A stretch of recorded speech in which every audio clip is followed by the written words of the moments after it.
Meeting. Metropolitan Planning Organization and the Southern New Hampshire Regional Planning Commission. Can I have a motion to accept the minutes from the February 25th meeting? Moved by Linda, second by Art. Any additions, edits, suggestions, comments? Okay, so Linda is going to proceed with simultaneous vote on the minutes and roll call. Okay, wish me luck. I'm trying to fill in the Sylvia here. She's doing with all the experience, but here we go.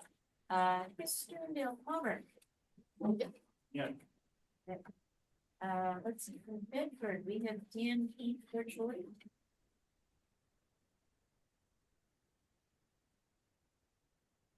Are you calling my name? No, but you're next on the list, Danielle, virtually. I'm here. Okay, great. Present, yes. Great, thank you. Let's see. Candy, Ron Lavador. Here. From Chester, Andrew Haddock. Here. And yes, on the minutes? Yeah. Okay, great.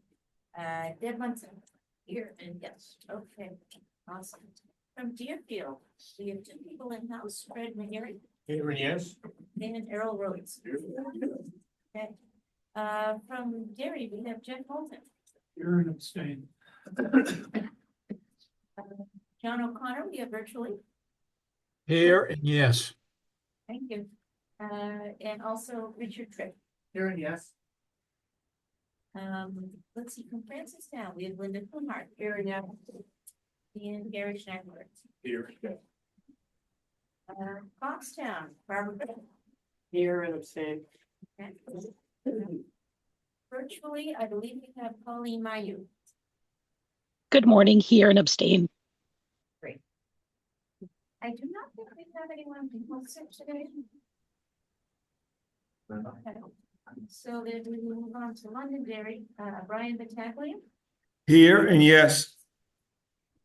Deb Levitz.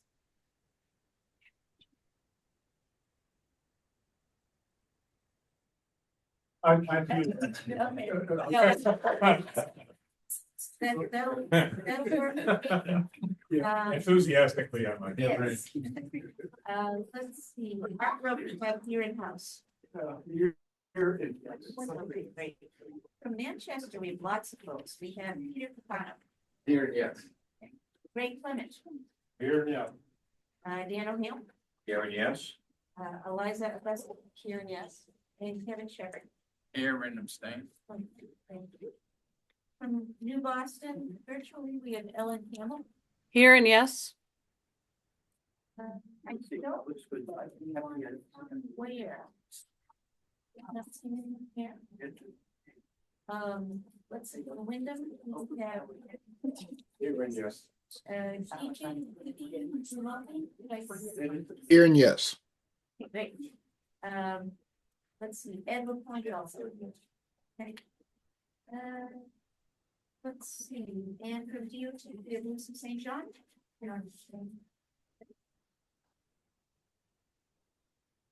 Oh, it looks like we also have William Rose online. Bill Watson. Bill Watson. Oh, I'm sorry, Bill Watson. Sorry.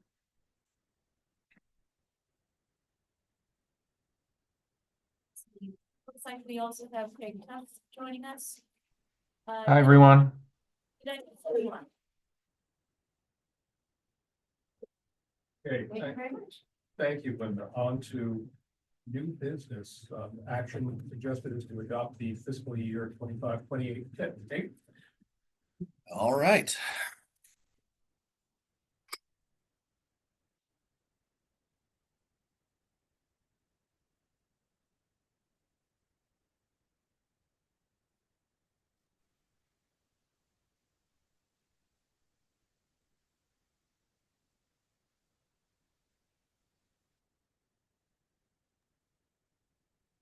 Okay, can everyone see this in full screen mode?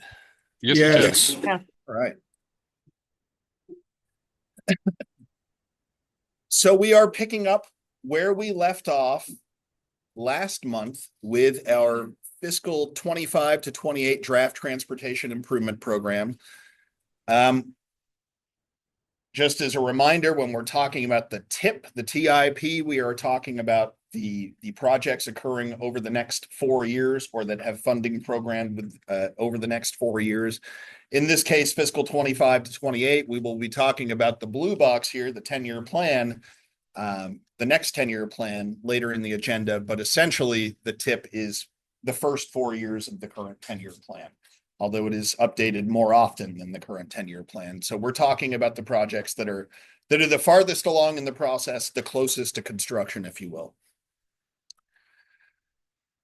We have been coordinating, as we talked about last month, we have been coordinating with New Hampshire DOT and the other MPOs, as well as the federal partner agencies, on the development of our fiscal 25 to 28 TIP.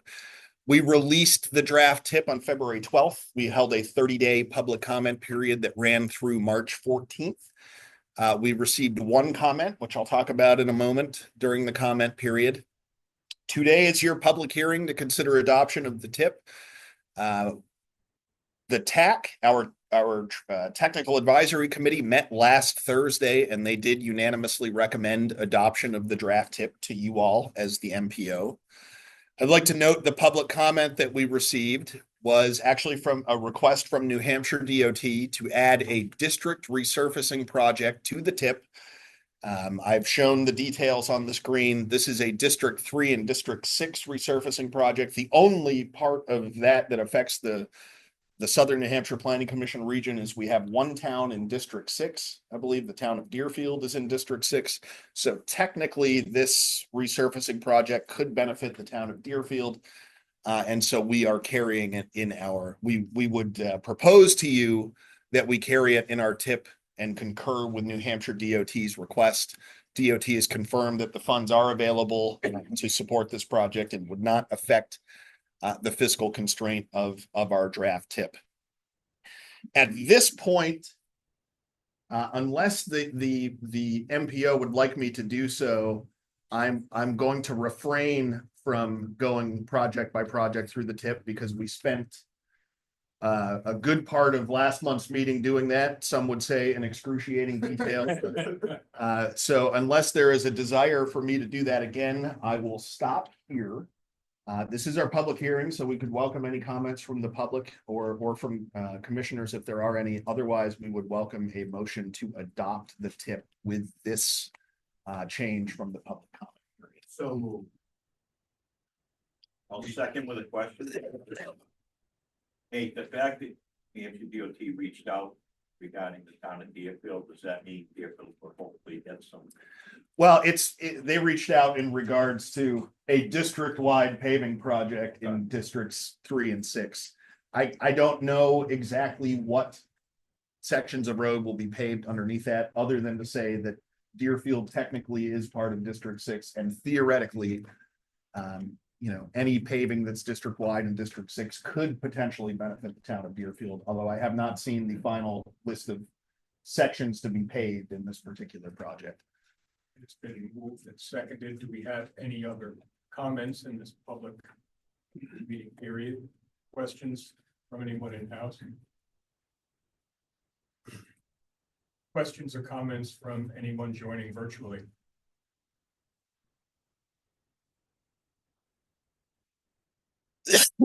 Being none, all in favor of adopting the TIP as presented by Nate, indicate by saying aye and or raising your hand so we can see aye or aye. Aye.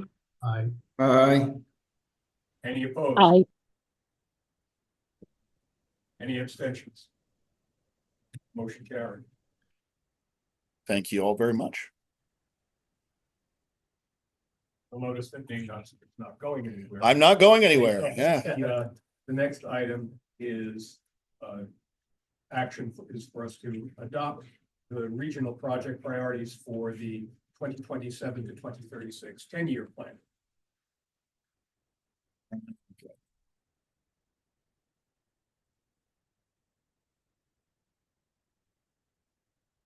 Can everyone see this in full screen mode? Yes. Yes. Okay. So we are picking back up where we left off on this is the update for the fiscal 27 to 2036 10-year transportation improvement plan.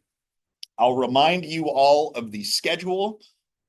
We started this process back in the summer of 2024. We sent solicitation correspondence to all of the communities, and we went through, we received 10 project proposals from our communities. We'll talk about those over the course of the next few minutes.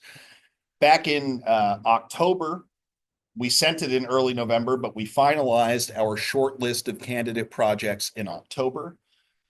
And we sent that to DOT in early November. DOT, since early November, for the last, 4 months or so, has been doing their own review of our candidate projects. We got their comments last Wednesday.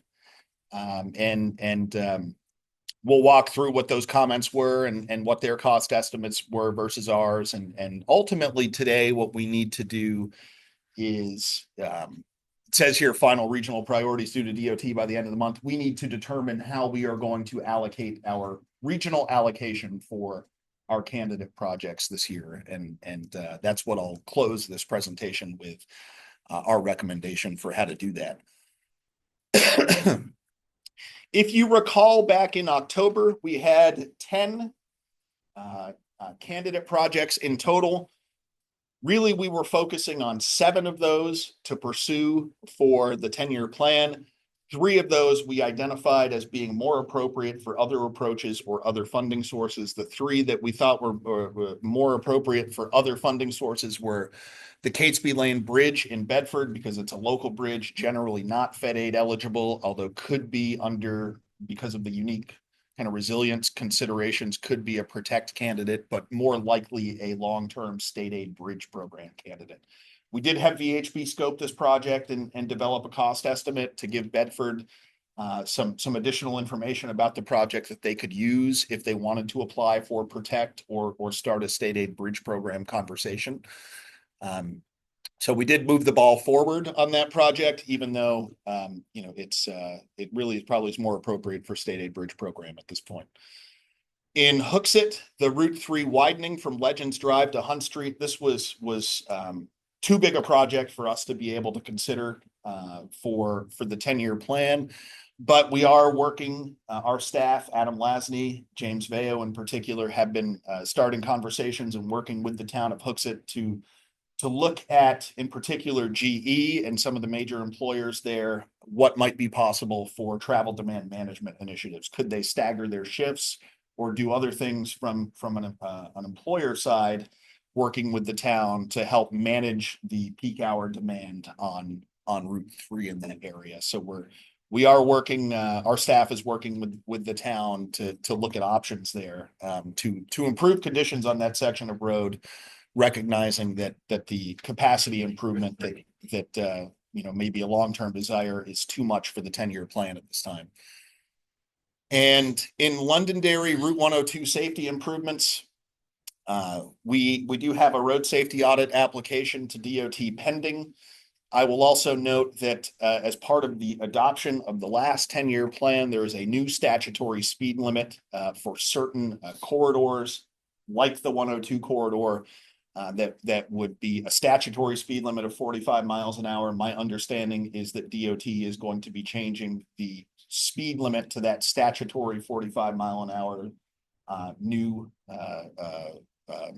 category on this section of 102 imminently. So a speed limit change is coming already, based on those discussions that we've had with New Hampshire DOT about this segment. That leaves us the 7 on the left. And I will walk through those 7 in some detail over the next few minutes, but we'll wind up with a recommendation. So the first is in Manchester. It's an engineering study for Beach and Maple Street. This would look at determining the feasibility of reallocating some existing roadway capacity on Beach and Maple Street for what we would call active transportation infrastructure, whether that be a bicycle lane or a multi-use path. This was something that the city applied for ATIIP funding as a discretionary at the same time as they did they put it in for 10-year plan consideration. The ATIIP grant application didn't work out, but it is very much a candidate project of ours for the 10-year plan. Our consultant VHB estimated the cost of this engineering study to be $470,000. New Hampshire DOT estimated it to be $500,000, so pretty much in line. We have to work on a year of expenditure basis. Basically everything that goes into the 10-year plan goes into one of the 2 out years of the 10-year plan.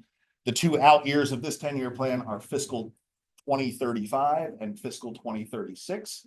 So really, we are talking essentially about $2036 when we're talking about year of expenditure. So what does 500,000 today equal in 2036? Well, $693,392. So when we're talking about our regional allocation of funding, we are talking about year of expenditure dollars. And so that's how we need to constrain our program. In Bedford, the desire for a multi-use path adjacent to 101 from Wallace Road to the Amherst Town line. This is, as we've talked about before, a bit of a chicken and egg scenario because how a multi-use path gets designed depends on the long-term layout of Route 101 in that area, whether it is a 3-lane cross-section, a 5-lane cross-section, or something in between. The long-term layout of that road, that section of 101, is going to be determined through an engineering study that we put into the 10-year plan in the last cycle that is now known as project 13692F. So if you open the 10-year plan and you open to that project, you'll see that there's an engineering study of 101 program. That engineering study at the end of the day will yield the preferred layout for that section of road. And because of that chicken and egg scenario we have the preferred approach to this project is to add $100,000 of funding to that engineering study to include consideration of the multi-use path in that engineering study. So that not only are we thinking about the layout of the road, we're thinking about the layout of the road also in the context of the multi-use path in that engineering study. So this one is sort of a no-brainer for us, and DOT concurred with our approach there, and so We have a question. Yep. Sorry, this is probably not the right place to bring this up, but I know that I've heard from residents that live along that path already about the noise there. Is that part of that study, is noise reduction? Noise reduction on 101? Yeah, because they have residential properties that back right up to it, and when it was expanded, they felt that the noise reduction walls were not sufficient. Okay. This is between Wallace and the Amherst Town line? Correct. Okay. Yeah, I mean, this will be an engineering study looking at the long-term needs of the corridor, and noise is always something that is generally considered in engineering analyses. So we will bring that concern forward when the study gets off the ground to make sure that noise is a consideration. Thanks. I just wanted to make sure that I voiced that for them.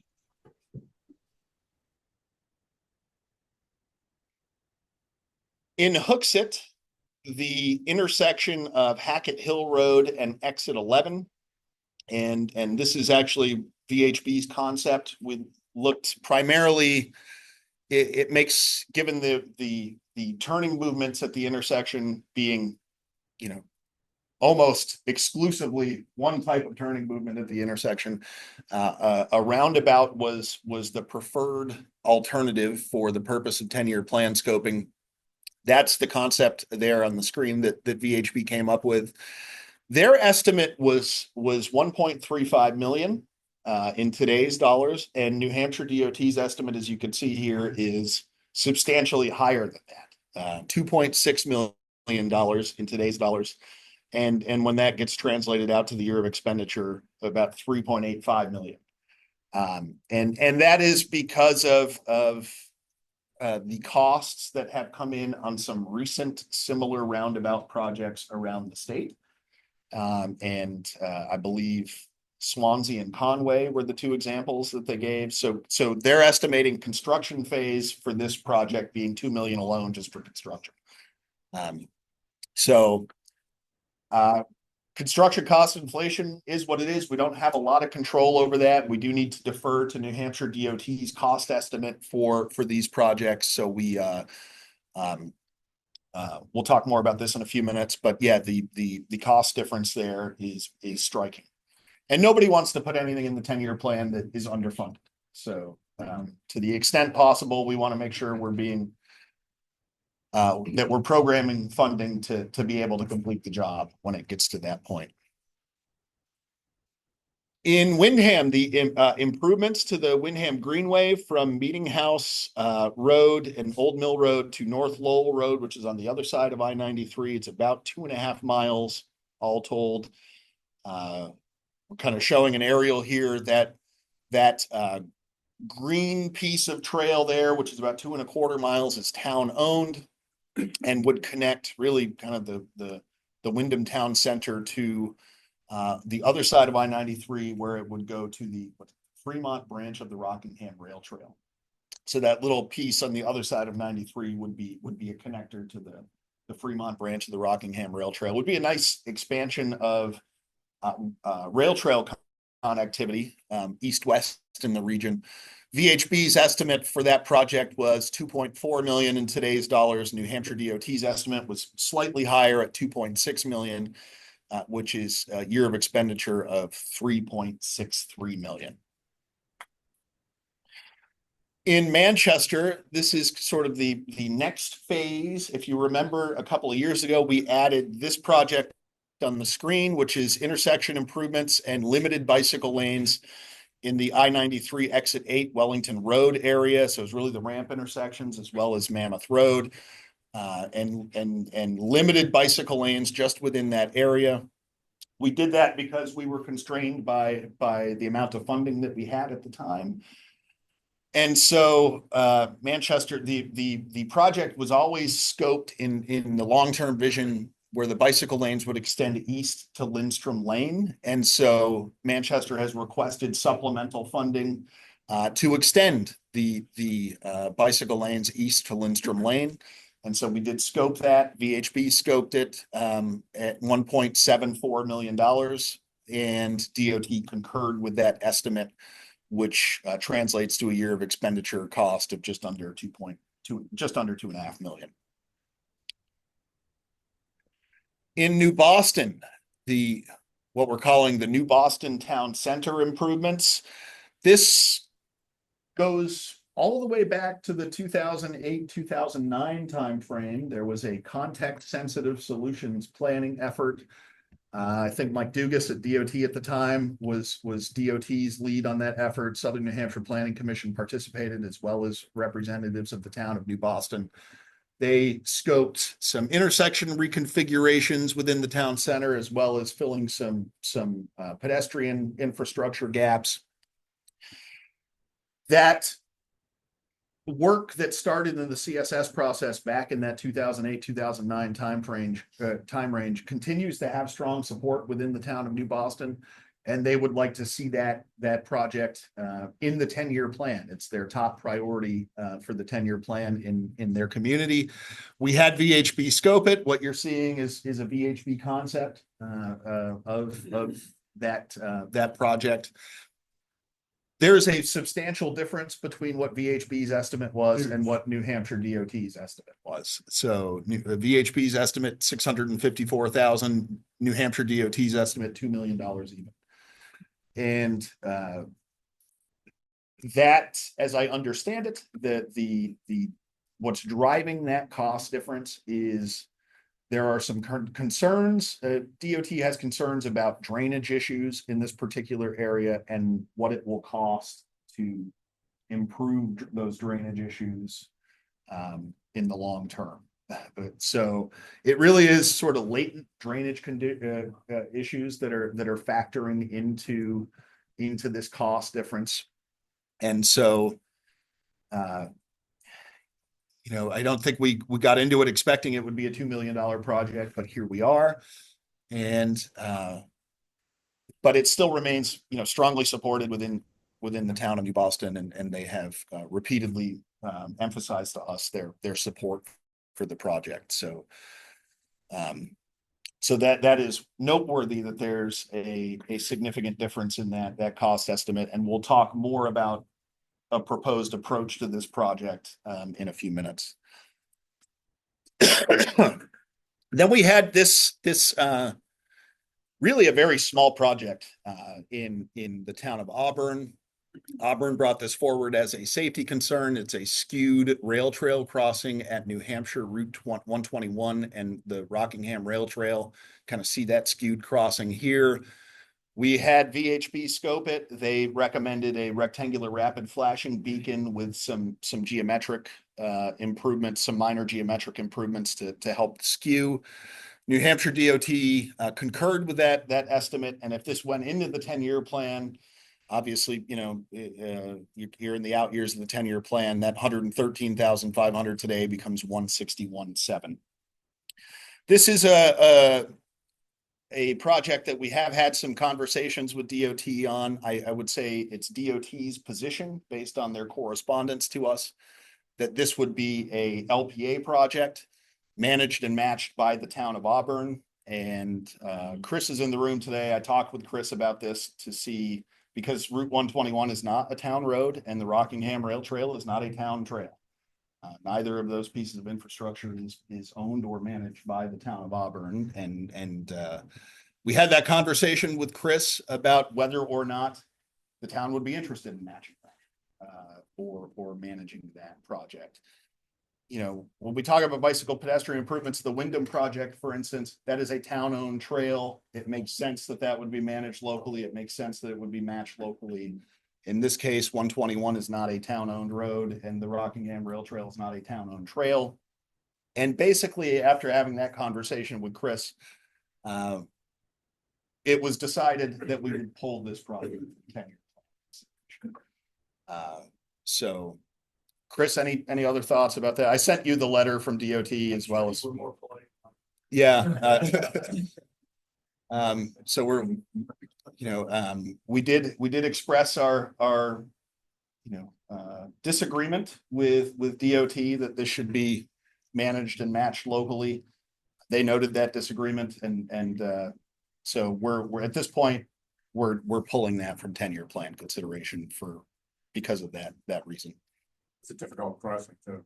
Yes, it is. Where does that bring us?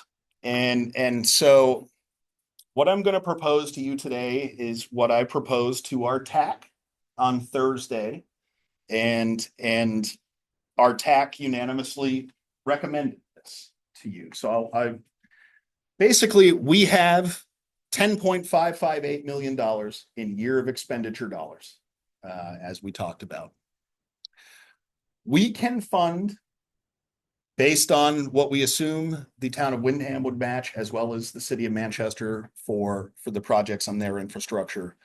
We can fund the Manchester engineering study, the supplemental funding to the Bedford engineering study of 101, the full Hooksett intersection improvement project, the full Wyndham Greenway Rail Trail project, the supplemental funding for the bicycle lane extension in Manchester. We can fund the full amount of those 5 projects. We can't fund the full amount of the increased cost of New Boston. But we could fund the engineering and right-of-way phases of New Boston to get that project in the 10-year plan. And then that would come with the caveat that in 2 years' time, we would agree to fund the construction phase of that New Boston project. And we have done this a number of times in the past. For those of you who've been around a number of years, we did this with the Bedford 40664 project, the Route 3 widening in Bedford. We added to that in subsequent 10-year plan cycles. We did that with Route 28 and Ralston Road in Wyndham. We added to that in a subsequent cycle. That would be the approach here, is we could fully fund the engineering and right-of-way phase work for the New Boston project under the increased cost estimate. But we would need to basically commit to using a portion of our allocation 2 years from now to add construction phase funding to that project so that it's fully funded. And construction phase work in today's dollars is $1.2 million for the New Boston project.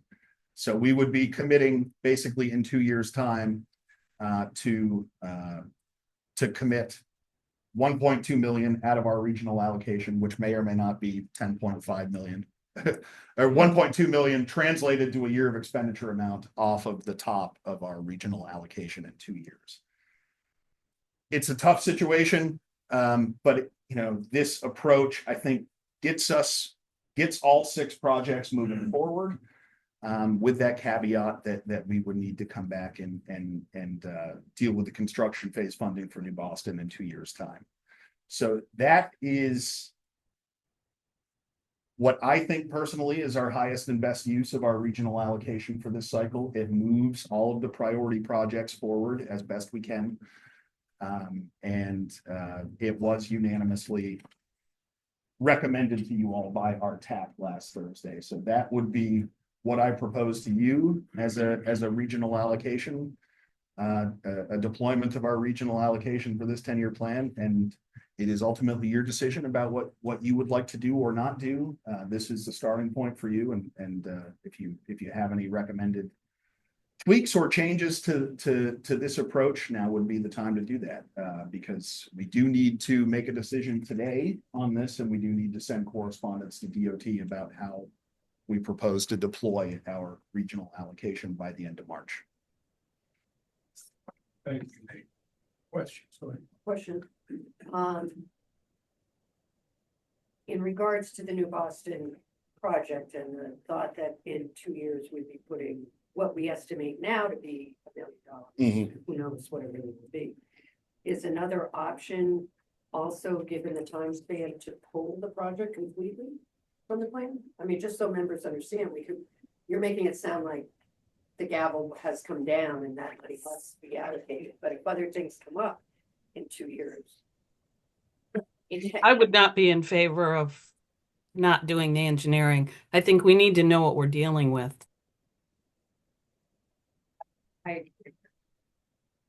So Your voice, we didn't talk. That was my question at the TAC meeting. My understanding is the answer is yes. In 2 years, we could decide that we can't afford the project and we can pull it to revisit. We could pull it. I mean, I want to But support a small I'm only town. thinking now, having slept after the TAC, the 800,000 that we commit to the PE.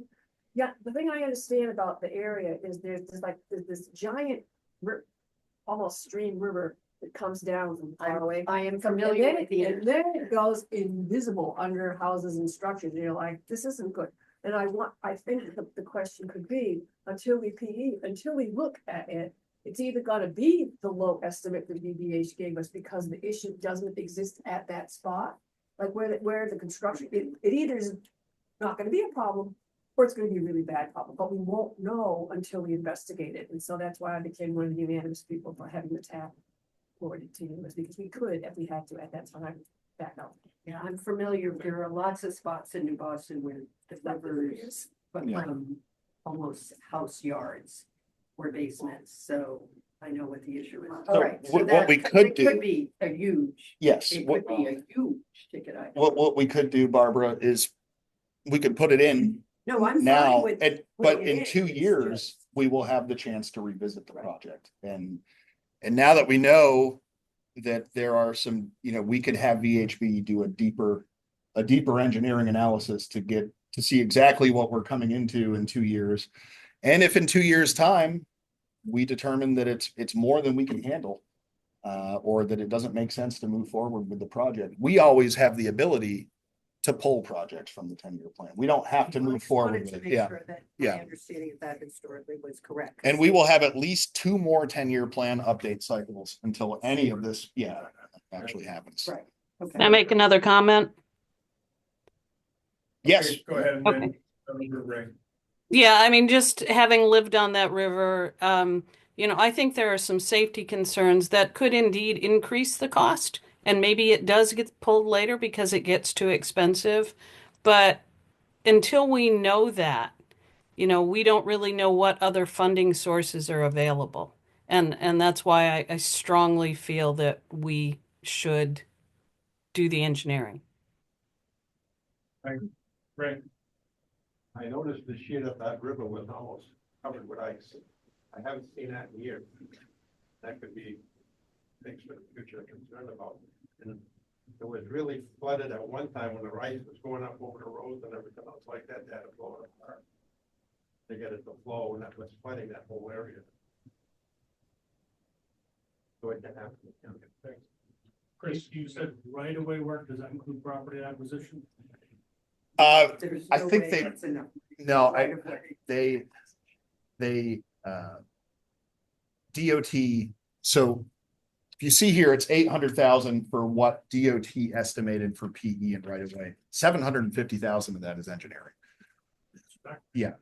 So there was a small amount that DOT had identified for potential right of way, but the large majority of what we're talking about here is PE phase work. Thank you. Hey Nate, this is Bill at DOT. Yep. I would not, if right-of-way costs are a concern, I would not consider that 50,000 an accurate number. It's simply a placeholder until that some of that engineering analysis is done. We won't have an idea as to what the actual right-of-way cost would be. Yeah, like I say, we're just putting in what, we're reflecting the DOT's estimate for those two, recognizing that things may evolve over time. Yep. Thanks, Bill. Go ahead. Thank you, Mr. Chairman.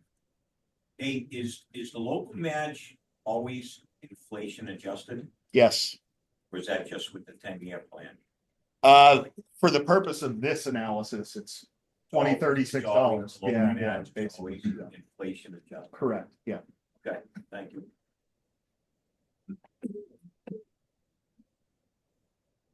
Further questions or discussion? Votes in now. Further questions or discussion from our virtual audience? Oh, it looks like they're 11. Yeah, are you? No, we can't hear. No, we cannot hear you. WB. Unmute. She is It's unmuted. But her Yeah, microphone's not the working. microphone's Can you not. write it on a piece of paper and hold it up? Put it in the Just chat. have a computer. Put it in chat or write it on a piece of paper and hold it up. Looking backwards. There we Oh, are. there we go. Yeah, there you go. Yeah. They have to do it backwards, though. I'm not sure I can do that. We can hear you now. Oh, We're all set. Just undid it. Oh, I had an extra speaker in because your volume is quiet. Anyway, my question is more curiosity. The project sounds very valid. What happens to our funding opportunities if we down the line take money from point A or box A to box B to finish those projects? Does it limit us in our 10-year plans, or do we just hope we can find funding other ways? I'm not quite sure I fully follow, but every 2 years, we get our, every 2 years we get our regional allocation. So, in the Because that past, stays the same. That's the allocation for the 2 years. Okay. we generally assume it won't go down, but you never know. Got it. Thank you. Richard. Who determines what the regional allocation is? It is the regional, well, a few different factors. I believe it is $60 million statewide for regional planning commission projects, and the allocation is determined based on population and federal aid eligible lane miles for each region. And I believe our 10.558 million is the largest regional allocation in the state. Most from the state. It is, yes, it's not state funding. It's Title 23 federal funding that we program in the 10-year plan, but the way that the allocation is calculated, I believe, is based on our regional share of a $60 million pot statewide, which for us is 10.558 million. Does the state have complete control over deciding which projects are accepted? Just because it's federal money, is there also a federal check? Well, the way that the process works is that the state agrees to put our regional priorities, as long as they're fiscally constrained, into the draft 10-year plan without change. Then that draft 10-year plan goes through a series of public hearings and a GASSET process, and theoretically anything could change, over the course of that public involvement process. But for the purpose of the draft 10-year plan, as long as we are providing a fiscally constrained set of project priorities, which we would be doing here, they will put those into the draft 10-year plan that goes for GASSET consideration without change.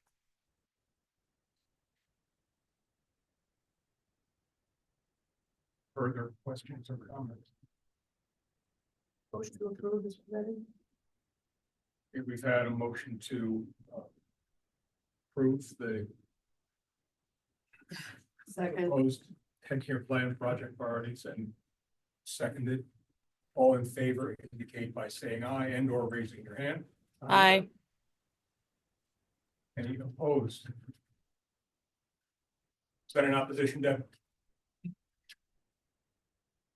Deb, okay. No. And was next. Any abstentions? Okay, we have one abstention. Is that the part, is that pile of money is the 10 point, is the 60 million that comes through Hampshire the pile that we need to get bigger because Vermont gets more than we do right now? Is that money? Is that pile? It is part, yeah, so the $60 million statewide that supports regional planning commission projects for the 10-year plan. It is federal dollars, it is Title 23 dollars, and yes, Vermont gets more of those than us. Yeah. Again, that we need to work on that until this year, and then it's time, and I remember that we forgot to work on that. Okay, any other business to come for the MPO? Being none, can I have a motion to adjourn?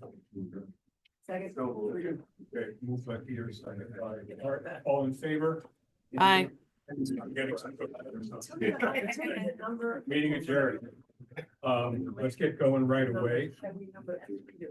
Take a very short break if you want before we tell them we're as an HPC.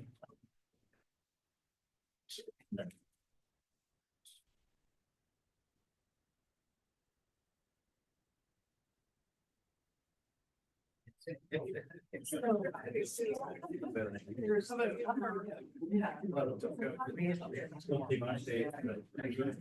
one that comes in. I can say it both. Thank you. There's another one that comes through. P 12 over. P 13.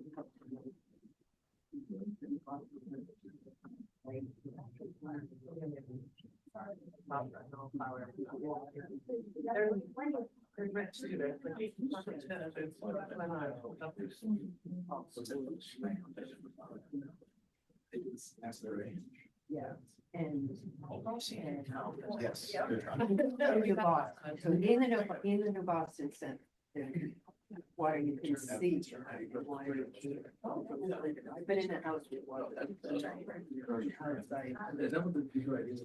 Linda, did you hear what happened to Zach? Zach, Rebecca's worst. Last Friday, when it was so. I mean, it's beautiful. If you were talking. Back and forth. It's like a staple. They're gonna work. I want her to have a. John, I was calling my house phone. John already called me. My mobile is saying Zach and Spice galloping across the road. I can remember that. They were just going back and forth, go sack they at the mall. Yeah. Well, I know it's like an door, the skin off your shoulder, like. Right, it gets water. That's actually. We got down there and they had already gone back in and somebody. You're gonna take on Red Bull still. So we've been, Put my that came and like trimmed. Away. Gets into a lot of trouble. He does, not always his own fault, So, you see where it's at, where the side is. I thought it was a entertainment. Jen every now and then, usually during the week, she'll get some horses. Yeah. So there was this pretty horse. Yeah. Black. I mean, Yeah. it looks like black. That's exactly what DOT is gonna want to do. And there's Like when I show things, you know, like Yeah. all tight, hot, hot. And I thought it was. These girls walk by. So now about my horse, and we're talking for them, like, I when they see my horse, I said, oh, so it's okay. He said, no, that's a great one. Yeah, I mean, I don't drive it, we just arrange like. I don't know what it's like, but it's hot. Spice, by the way, it's a I draft apparently horse. they're She's a Shire cross, and she's got hoofs like this big around. My wife said she would pay good money to see that horse gallop up the road. And then the road Okay, behind it up, they go. I think we're pretty much here for the left, okay? Call to order the meeting of the Southern New Hampshire Regional Planning Commission. Do I have a motion to accept the minutes of February 25th? I'll move that.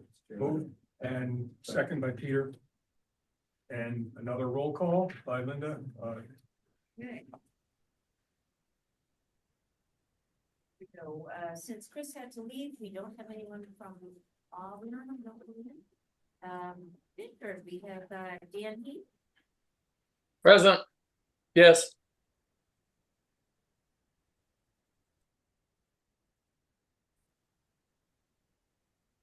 Okay, on the minutes? She doesn't know you're talking to her. Danielle, Yes. Hoyt on the minutes. Did you hear me? Yes, we heard Daniel, we're wondering Danielle. about Danielle. Yes, here, yes. Thank you. From Canada with Ron Lavender. Yes, here. From Chester, Andrew Haddock. Here and yes. Also Deb Munson, here, yes. From Deerfield, Fred McGarry. Here and yes. Errol Rhodes. Here and yes. From Derry, we have Jeff Moulton. Here and stand. Virtually, we have John O'Connor. Here and yes.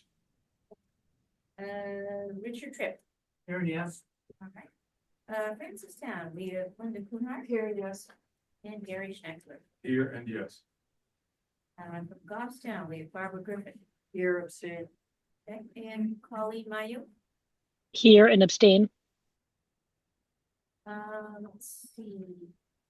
Londonderry, we have Brian Battaglia. Here and yes. Great. Deb Levins Here and yes. and Art Rowe. Here and yes. Okay. From Manchester, we have Peter Kumar, Here and yes. Ray Clement, Here and yes. Dan O'Neill, Here and yes. Eliza Augusta. Here and yes. And Kevin Shepherd. Here and abstain. In Boston, we have Ellen Campbell. Here and yes. From Wyndham, Peter Griffin. Here and yes. We still have teachers with you remotely. Here and yes. And then, Ed Lopez also. Here and yes. Okay, great. I think that's it. Did I miss anyone? Okay, cool. Okay, thanks. New business, pathways to play, information from Suzanne and Cam. Right.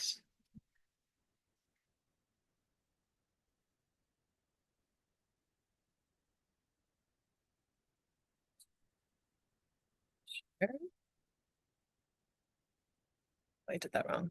Sorry, wrong order.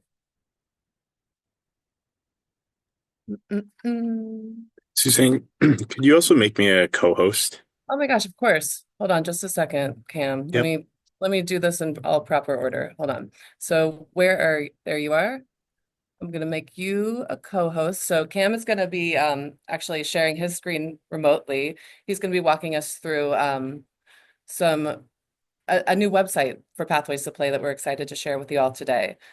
And I'm going to do my best to pull up the current presentation I'd like to share. There it is. All right. So I'll share my screen and I'm going to put this into full presentation mode. And Cam, you can tell me if that's showing up on your side. Yep, it looks good. Great. Awesome. Okay, so thank you all so much. I'm really excited to share some updates about Pathways to Play. So this is something that SNHPC has been working on with funding from the New Hampshire Children's Health Foundation. Cam, you can correct me, but I think since about 2022. Correct. And it's a really exciting initiative where we are focused on expanding recreation access around the region and thinking strategically about how to promote recreation opportunities, how to think about it from a planning perspective. So today, Cam and I are going to talk you through a quick review of some of the work we did in our initial 2-year grant from the Health Foundation. Then we'll talk about some more recent work that we've been up to, and we're going to share some resources that we're excited to help you to put into your hands and really ask you to spread the word with your communities and your networks as well. All right, so just a little bit of reflection on the origins of this. Now, keep in mind, this is a grant that came from the New Hampshire Children's Health Foundation. So they have a very public health focused goal for this work. When we first reached out to them, we were inspired by some work that had been happening in sort of Stratford RPC around mapping recreation facilities. And they said, you know, we'd love to see this happen in the Southern New Hampshire region as well. Our goal you'll be working under is helping to prevent childhood obesity in the SNHPC region. Now, we're not public health professionals. We're not doing biometric readings. We're not showing outcomes in this really short grant period. But what we're doing from a RPC standpoint is really addressing some of the process goals that can promote access to recreation, help encourage physical activity. We're really targeting particularly families with young children, recognizing that when people start being really active, spending time in public spaces and playing, especially from a young age, that can impact their healthy habits for their whole life. So what we chose to do from our standpoint as SNHPC, we wanted to do an assessment of barriers to recreation in our region. We wanted to provide communities with some tools to start promoting access to recreation facilities. And we wanted to assist one community with a more intensive pilot project. So for that initial round of grant funding, here are some of the highlights. And all of these will still be accessible to you with the website that Cam's going to present later. So we did a really cool recreation survey across the entire region. About 250 folks responded, largely parents of young children, teachers, caregivers, grandparents, and the like. And that gave us a really great understanding of, you know, where are kids playing, how are they getting there, what are the barriers and opportunities, and that gave us some nice quantitative data to work with. Then we also did some outreach within communities, and the images you see here are from the Wyndham Easter egg hunt. That was quite a day. We were inside because of the rain, so there was a cacophony of children, but we had a captive audience. They were waiting for the Easter egg hunt to really talk to folks about their recreation priorities. We did some fun art projects. We did this really cool visual voting exercise to talk to kids and their parents about, well, how do you get to play spaces? How do you get to your favorite play space? And you can see here the blue box, and people were asked to show this is the method we use to get to play spaces, and most people, the vast majority, have said that we drive to get to the park in our community. And then we asked them to use a yellow block to indicate where they would like to how they would like to travel to a park in their community. Most of the people we interviewed said they wanted to walk, they wanted to bike. Other was like, I want to take a helicopter, I want to skateboard, you know, a little more creative. But really some good feedback on the importance of maybe diversifying transportation opportunities to improve access to parks. We did have a really nice, super simple story map. And that still is up if anyone's interested. It consolidated all of our work from that initial round of grant funding. And something Zach and Cam worked really closely on was developing the very first recreational GIS layer for our region. So we mapped every single park, playground, trail throughout the region. They did a lot of interviews, checking with town planners and folks and recreation staff to make sure we had everything covered. And then we also provided a little more insight on, you know, what are the hours of operation? Is there parking? Is there a place to use the restroom? We wanted to provide people who might be new visitors with some background on what might be available there. And then for our pilot project, we were really privileged to work with the town of New Boston. We had a great time We did an open call for projects, and the Mike Sindoni from the New Boston Recreation Department reached out with a really nice concept. And there's a lot of enthusiasm around thinking through improving access to play spaces around the village center. So it's interesting. We just looked at a New Boston project. This is a kind of more conceptual map of that area you were looking at earlier. And there was a recognition that there were so many great places to play within a mile of the village center. And there was real opportunity to start to build awareness and strategize ways to increase access to those facilities. We had a fantastic work group that was represented, and they're still working together on implementation, mind you. So this is coming from recreation staff, recreation commission, Concom, rail trails, PTA, libraries, like a lot of different folks were involved in really thinking through these opportunities. We did some fun exercises. We even did a field trip to Wyndham to check out their inclusive playground at Griffin Park, because that's a priority that New Boston's really thinking about. And I would say the one theme that came out loud and clear from all the time we spent in New Boston was this notion of, we want to maximize accessibility. We want to make sure that we're providing recreation opportunities for people of all ages and all abilities. So at the completion of that grant, we actually went back to the New Hampshire Children's Health Foundation and said, there's a lot more we can do. We feel like we're just kind of hitting the tip of the iceberg and understanding what communities in our region need. We want to keep working on this. So we propose, this is our current goal. We want to promote active living policies, practices, and plans in three main ways. We want to continue to address information gaps, right? Not everybody is aware, even in their own communities, of which resources are available to them. We discovered in New Boston that people didn't know for sure that the school places were available to them when school was out of session. And so sometimes there's just like baseline information that people are missing. We wanted to think about enhancing recreation access by diversifying transportation options and really helping our communities think about, you might have heard of safe routes to schools. Well, can we start to do more about ensuring safe routes to parks and play spaces? And then we wanted to advance intermunicipal and cross-sector knowledge sharing. And from talking to our project manager at the Health Foundation, there's a recognition that what the challenges and opportunities that we're dealing with in our region are very much mirroring what's happening around the state. So we talked about the value of kind of sharing some of these lessons and bringing this conversation to the state level. So I'll share more about that as well. So some of the things that Cam and I have been up to, we've continued to work with the town of New Boston and that work group and helping them with some implementation and really deciding what they can prioritize.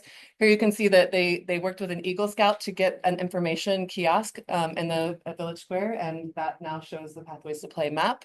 And that map is also distributed at the Recreation Department. They also restriped some crosswalks that were not so visible in order to make it safer for kids to cross the street. They installed some bike racks in the village square there. And then there's a real recognition that they want to keep working on creating an accessible playground. So in conjunction with the 50th anniversary of the rec department, they're going to start to think about fundraising opportunities for a more inclusive playground. Another thing we've been doing over the past 9 months or so is we've been promoting success stories around the region and thinking beyond simple kind of design factors to be more holistic and understanding all of the components that are necessary for promoting recreation around our region.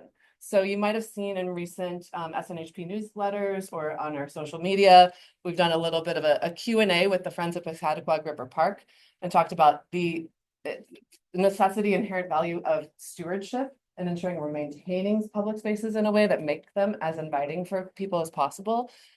We connected with the Nature Conservancy and folks who worked on the Cedar Swamp All Persons Trail to be thinking more holistically about all of the ways we can help people of varying ages and abilities spend more time in nature. And then we highlighted the work that MTA is doing in providing seasonal service, particularly in the summertime. There's folks who don't have access to a vehicle who still want to make it to Hampton Beach, or they want to do a nice hike at one of the state parks. And they have some great programs to help people do that throughout the course of the summer. We have an upcoming webinar. So this is actually happening next Thursday, March 27th. And we'd love your help with spreading the word. If it's something interesting to you, please feel free to register and share with folks who might be interested. But one thing that, that we really wanted to focus on was the importance of creating more inclusive play spaces, because that's just a common theme that's been emerging throughout our conversations. This is the example of, how do we take it to a state level? Because we know we're not the only ones grappling with this. So why don't we bring in some statewide experts, talk to a broader audience? We're collaborating with the New Hampshire Recreation and Park Association and weaving this into their ongoing monthly coffee talk series. So we will have a existing audience of recreation professionals who typically attend this, but this is open to anybody who's interested.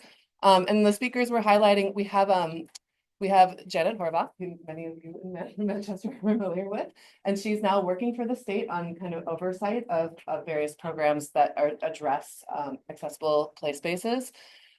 We have State Representative Caitlin Katab, and she is actually the prime sponsor of the bill of creating more accessible surfacing in playgrounds. So she's going to give some background and the thinking behind that.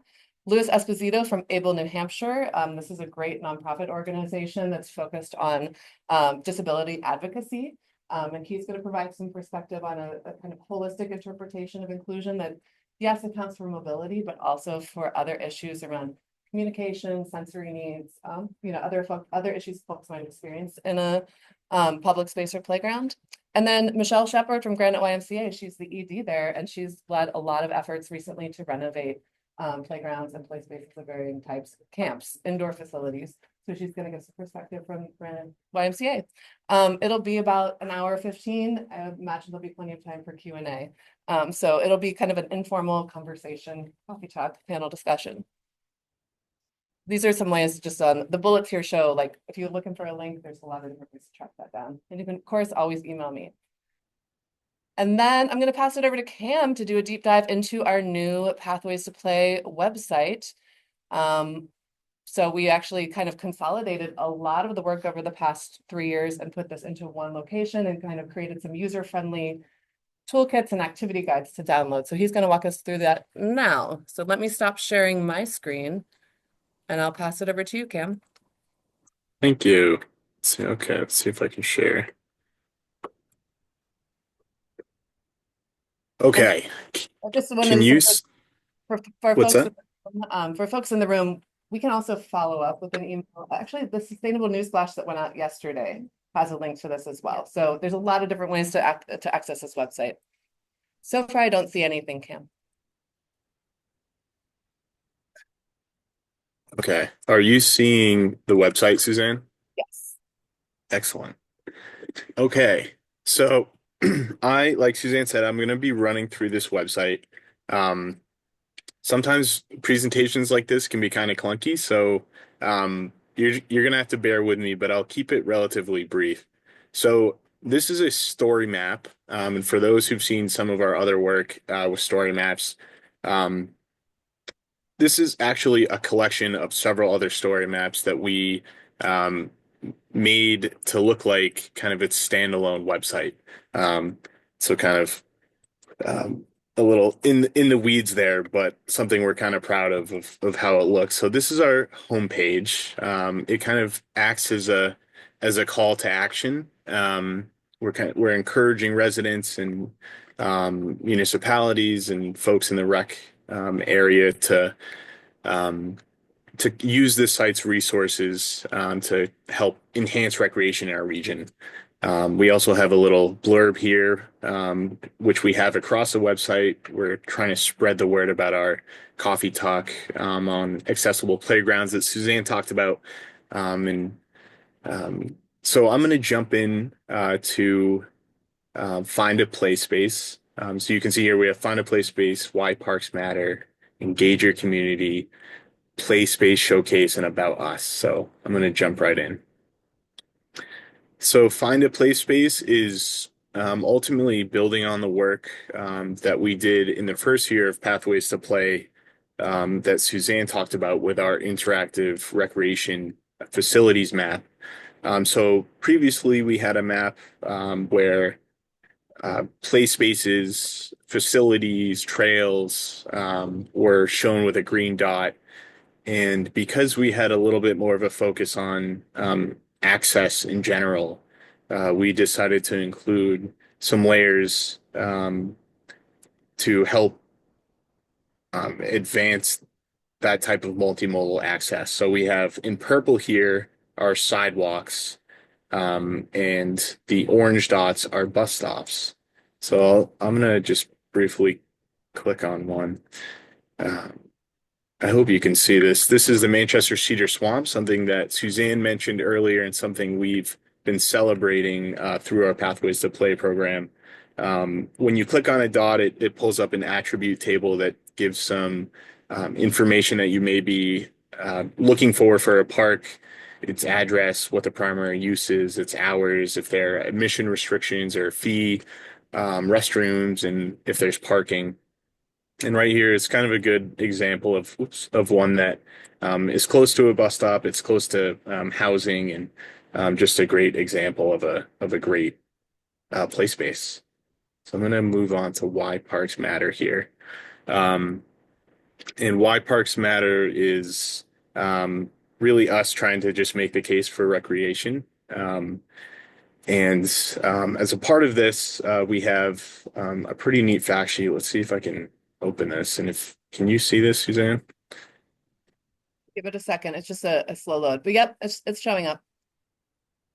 So this is a fact sheet on parks and why they're important for various reasons of physical activity, mental health, facilitating social connections, supporting childhood development, economic development, environmental, and reinforcing equity, and with some surprisingly a significant amount of research went into this just 2-pager, but so we have our resources listed here as well.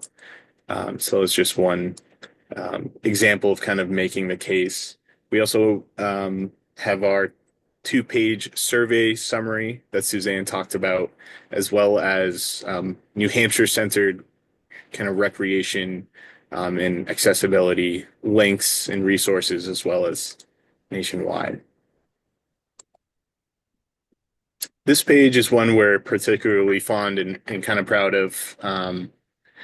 At the top here, again, another plug for our webinar that we hope everyone can join. But really, this page is about our Pathways Toolbox. It's kind of the result of all the fun engagement work we did over these past few years doing Pathways work. And so these are tools for folks to use, and they're designed to be to download and use how you will. And Suzanne designed these, and think she did a really great job. So just as an example, one of them is a guide on facilitating a mapping exercise in your community, looking at different play spaces, and there are some notes here and facilitation guides on how to kind of curate that conversation and talk with folks about what type of facilities exist and what don't, and how do they get there.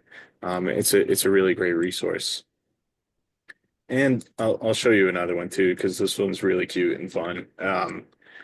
This is our Imagine Your Dream Park exercise that was a big hit everywhere we did it. We're asking folks, and mostly children, to kind of draw their dream park, but it really gets people kind of thinking about what amenities they would like to see in their town, and it really helps spark conversations with their parents or their caretakers. And this one also includes a template that folks can print out. Okay. Here we have our play space showcase, which is a result of our kind of communications that we've been doing in Pathways. It's things we've highlighted in our newsletters or that have been written about in articles. So you kind of scroll through. Here's our New Boston work. A piece on the All Persons Trail at the Cedar Swamp, which was featured in I believe our most recent newsletter. Friends of the Piscataquag River Park. I did an interview with the chair of that organization, Lauren Zielinski, who was awesome, about kind of the logistics of organizing stewardship. Gosler Park Elementary School, something SNHPC is connected to in some way. Some of you may remember we did a health impact assessment years ago for Gosler Park neighborhood and for the city of Manchester. And ultimately, that school and the city has kind of built upon a lot of that work and have recently invested in playgrounds on site. The Shaheen Baskeel Park, which has been upgraded and included a lot of wonderful amenities. And I think I may be wrong, but I think there are more plans for more work at this park. And then, as Suzanne mentioned, MTA seasonal bus route. So this is a living page. This is something we'd like to keep adding to. And so, if there's something you want us to highlight in your community, we'd be happy to just reach out to us. And then lastly, just about SNHPC page.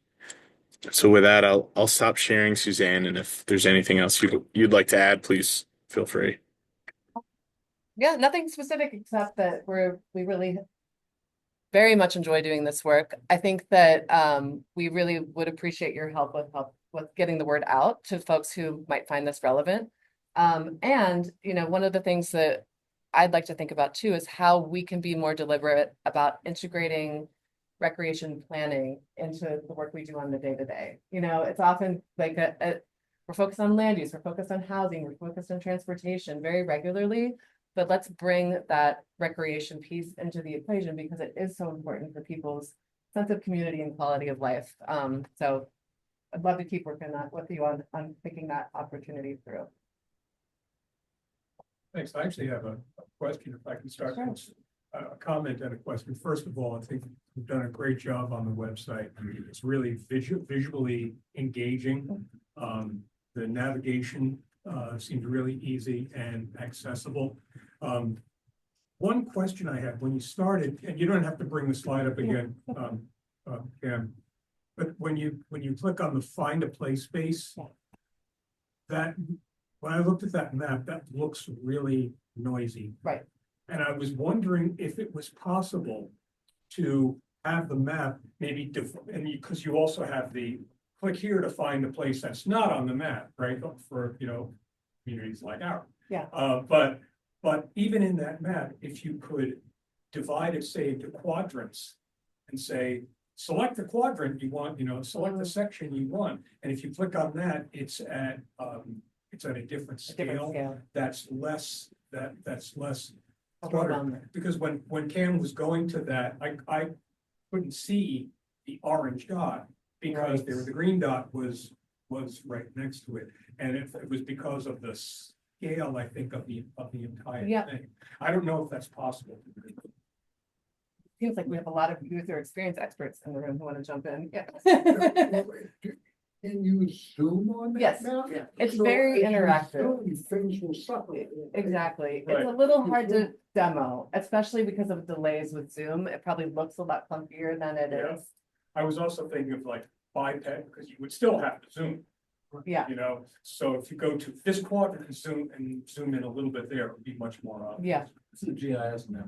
it is a GIS. So you could put, as they often have on property map, you just put check marks down side, what layer you want to see. Exactly. And then you can pick the layer that you Yeah, want to that would do the same thing. Exactly. Right. Similar. Yeah. Okay, we can work on that. Yeah. Suzanne, have you worked with charter schools, with daycare facilities, school systems? We have talked to schools, but we have not worked with daycares. Cam, you can correct me if I'm wrong. We did outreach through some daycare connections and through some schools when we were doing initial surveying. But this is the kind of initiative where there's unlimited opportunity. Right, it's the beginning. This is the beginning. Hopefully, we will be submitting for another round of grant funding, and we'd like to continue this. And every time we kind of reach a milestone where we complete like a cycle of funds, we see a new opportunity to pursue. Okay, they're very well presented. Thank you. Yeah, you did. Further questions or comments? Okay, thank you very much. You're welcome. Thanks, Cam. Thanks, Suzanne. Any other business to come before the commission? Any comments from the public or commissioner insights? Then may we have a motion to adjourn? Okay, moved by Linda, second by Art. All those in favor indicate so by putting on your coats and hurrying for the door. Aye. Thanks very much, everybody.